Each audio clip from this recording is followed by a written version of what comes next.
want to see what the ohms are coming out of those primary power lines.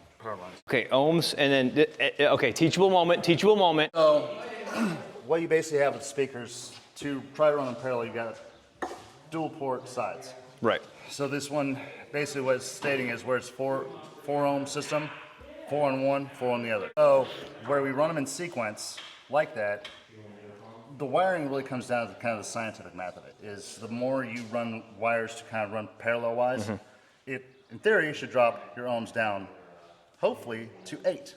We're at 15. So it's still playing on the high side. Yeah. I got that amp specifically to wire both of these in parallel. Yes. So it would run it.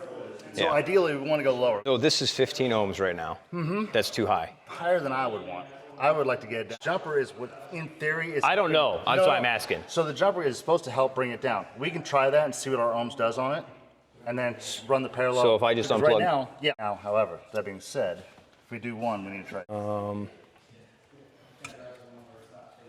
No change. Nothing. Okay. So the jumper is. That might be part of our problem. Let me pull the amp wires out of that. Because it's feeding off the amp as well. I didn't think about that. That's why we double check things. Electrical is always tricky with these things. So the next thing we can try to do is I can look up a couple things, see if we want to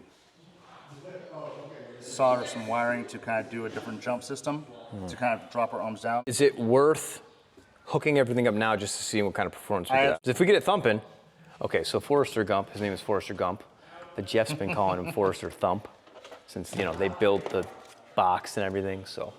For today, it's Forrester Thump.